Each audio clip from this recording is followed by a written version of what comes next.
I just wanted to take a quick moment to encourage you to discipline yourself in scripture reading, in prayer, in rest, and being still in His presence. Discipline yourself in those things until you delight in those things. Discipline yourself in prayer until you delight in the idea of prayer.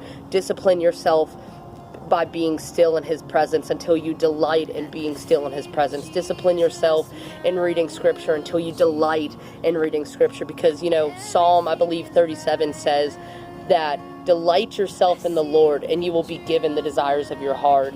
Realize that the desires of your heart don't come apart from delighting in the Lord.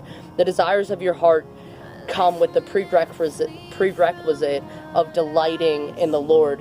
And that is because when we delight in the Lord, the desires of our heart actually begin to line up with the desire of His heart. The desires of our hearts begin to morph into what the desires of His heart look like.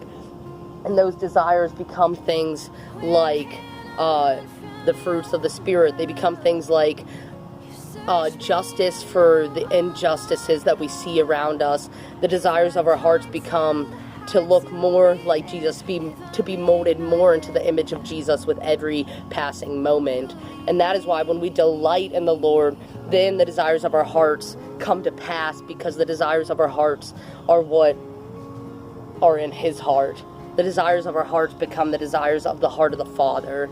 And so I just wanted to encourage you guys to discipline yourself until you delight in it. Discipline yourself in all the areas of your faith until you delight in it. Sometimes there's seasons where you don't feel like it, but discipline and working through those seasons until you eventually get back to the place where you are delighting in it.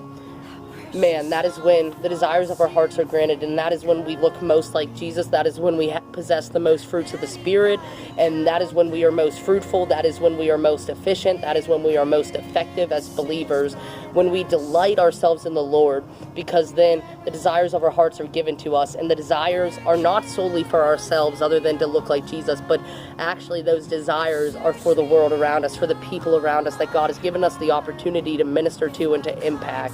And so, guys, discipline yourself in scripture reading, in prayer, and being still in His presence, in all these spiritual areas. Discipline yourself in these areas until you delight in those areas. And man, the desires of your heart that become the desires of God's heart will come to pass. They will come to fruition. They will be seen and known. And man, God's glory will be revealed.